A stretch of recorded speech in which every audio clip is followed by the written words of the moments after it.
Baik, di sini materi yang akan saya bawakan tentang eklesiologi dalam Perjanjian Baru. Apa itu eklesiologi? Eklesiologi berasal dari kata Yunani eklesia. Eklesia sendiri merupakan kata yang dipakai untuk menunjukkan pada arti gereja. Eklesia dalam bahasa Yunani diartikan sebagai rapat atau perkumpulan yang terdiri dari orang-orang yang dipanggil untuk berkumpul bersama-sama. Dari kata eklesia terdiri dari gabungan dua kata kerja yang berasal dari kata ek yang artinya keluar dan keleo yang berarti dipanggil. Kata ini berasal dari bahasa Yunani kuriakon atau kurion yang berarti rumah Tuhan atau milik Tuhan, dan ini digunakan untuk menerjemahkan eklesia yang bentuknya paling mencolok pada gedung gereja dan hal-hal yang berhubungan dengan itu adalah milik Tuhan. Eklesiologi dalam Perjanjian Baru terbagi atas 3 bagian. Yang pertama, pengertian dari eklesiologi. Yang kedua, hubungan antara Kristus dan gereja. Yang ketiga, kepemimpinan dalam jemaat. Eklesiologi dalam Perjanjian Baru. Eklesiologi dalam Perjanjian Baru adalah suatu organisasi yang unik di dunia ini. Tidak ada satu organisasi di dunia ini yang dapat disamakan dengan gereja. Allah mengasihi gerejanya, dia melakukan banyak perkara sebagai bukti kasih dan perhatiannya. Dalam istilah teologi, pelajaran tersebut eklesiologi atau gereja memiliki peranan yang sangat penting dan tidak dapat diragukan lagi. Gereja ditebus oleh Allah dengan darahnya sendiri. Dapat kita baca dalam Kisah Para Rasul 20 ayat 28. Gereja dikasih, dipelihara, dan dirawat oleh Kristus. Dapat kita baca dalam Efesus 2 ayat 25 sampai 29. Dan ia akan ditempatkan dalam dirinya dalam keadaan tanpa cacat di dalam kemuliaannya pada suatu saat.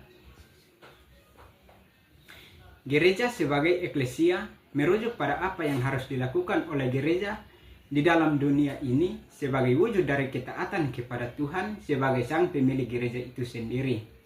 Gereja adalah milik Allah, namun tak terlepas dari aktivitas manusia yang dapat memperlihatkan wujud dari gereja itu sendiri, seperti hanya warga yang bersekutu untuk beribadah, mengunjungi orang sakit, melayani satu sama lain. Hal ini yang disebut dengan gereja yang kelihatan. Eklesiologi merupakan upaya yang dilakukan gereja untuk dapat memahami dan menjabarkan misi Allah dalam Yesus melalui Roh Kudus untuk dapat membentuk identitas, kehadiran, serta karya gereja di dalam dunia. B. Hubungan antara Kristus dan gereja. Kristus sebagai kepala gereja. Pertama-tama kita harus memperhatikan bahwa gereja mula-mula merupakan sekumpulan orang percaya yang bersekutu untuk beribadah kepada Tuhan. Dapat kita lihat dalam Kolose 1 ayat 18 dan Efesus 1 ayat 22. Disebutkan bahwa gereja adalah tubuh Kristus dan sumber kehidupan gereja tanpa dia tidak akan ada. Kristus adalah pendiri gereja. Dapat kita baca dalam Matius 16 ayat 18. Yesus disebut sebagai kepala gereja. Sebutan kepala gereja bukan sekedar gelar, kehormatan, atau kemuliaan, tetapi Kristus sesungguhnya menjadi kepala atas jemaatnya. Gereja harus tunduk pada kepala, yaitu Kristus, dan tunduk kepada otoritasnya. Pengakuan kita terhadap Kristus sebagai kepala menolong kita mengingat kepada siapa kita seharusnya setia, yaitu kepada Tuhan sendiri. Gereja sebagai tubuh Kristus. Gereja sebagai tubuh Kristus menekankan hubungan di antara anggota tubuh. Dapat kita baca dalam Roma 12 ayat 4 sampai 5 dan pertama Korintus 12 ayat 12. Sama seperti tubuh, secara fisik gereja memiliki fungsi tertentu untuk dilaksanakan. Tubuh gereja memiliki satu kepala yang adalah Kristus dan anggota-anggotanya tubuh yang adalah jemaat. Gereja secara keseluruhan memiliki tugas untuk membawa umat manusia untuk berkumpul bersama-sama sebagai keluarga Allah, seperti layaknya sebuah keluarga. Alkitab menegaskan bahwa Kristus adalah kepala. Allah yang telah menentukan Kristus menjadi kepala atas segala sesuatu.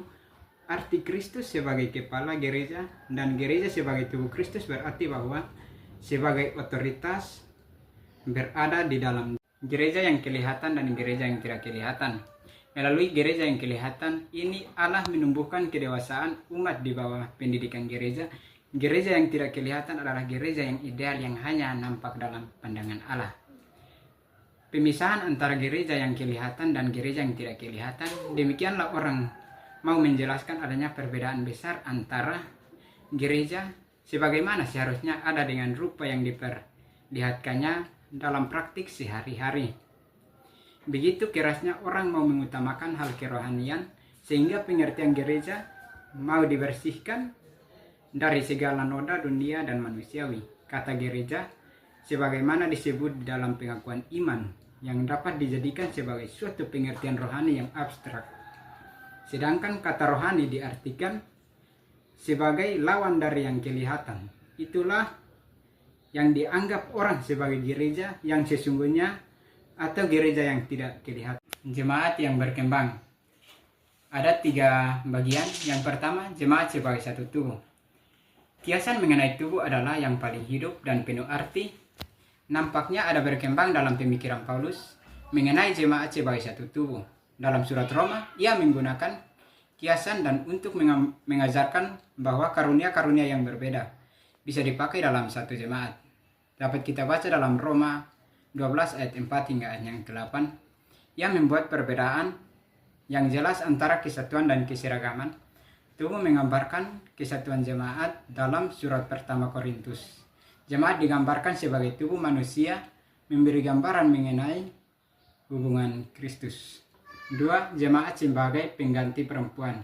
Penggunaan kiasan tentang pernikahan mendapatkan dukungan dari pengganti Yesus.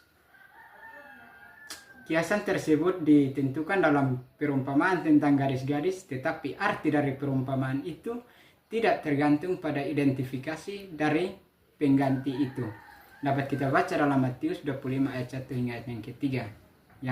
Yang ketiga, jemaat sebagai bangunan. Kiasan kedua kesejajaran, kiasan yang dipakai dalam Matius 16 ayat 18. Di atas batu karang aku akan mendirikan jemaatku. Dan gagasan ini berkembang oleh Paulus dalam surat pertama Korintus.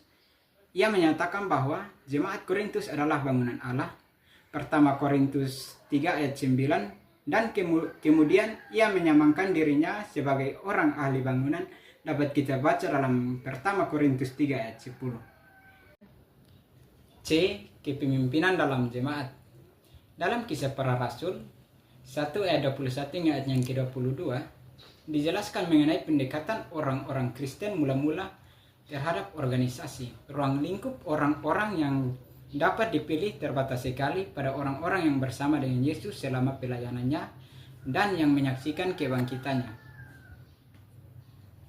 Telah diterima tanpa diperdebatkan bahwa pemimpin-pemimpin dari penghimpunan baru haruslah orang-orang yang memiliki pengalaman langsung dengan Yesus dalam hidupnya dan juga sesudah kebangkitannya. Dapat kita baca dalam Kisah Para Rasul 6 ayat 1. 7 orang yang dipilih untuk tugas itu haruslah orang-orang yang terkenal, baik dan penuh roh dan hikmat, walaupun tugas mereka praktis saja.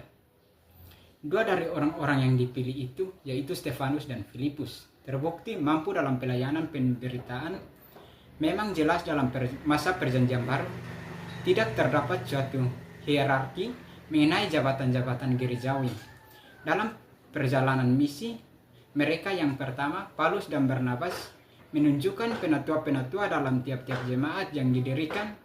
Dapat kita baca dalam Kisah Para Rasul 14 ayat 23. Tidak diberikan penjelasan mengenai pekerjaan penatua-penatua ini, tetapi karena hanya mereka lah yang diangkat sebagai pejabat-pejabat gerejawi, maka mereka pasti menjalankan tugas-tugas pengaturan apa saja yang diperlakukan dalam jemaat. Kesimpulan, setelah kita melihat beberapa pandangan terhadap eklesiologi dan perkembangan di dalamnya, tentunya hal-hal ini menjadi dasar dalam pengajaran gereja. Di dalam setiap jemaat diharapkan dapat memahami bahwa eklesiologi tidak hanya tentang gereja sebagai bangunan atau gedung semata, tetapi lebih dalam bahwa gereja merupakan orang percaya itu sendiri yang menjadi tempat untuk berkumpul dalam menjalankan misi Allah dalam Yesus Kristus melalui Roh Kudus untuk dapat membentuk identitas, kehadiran, serta karya gereja di dalam dunia.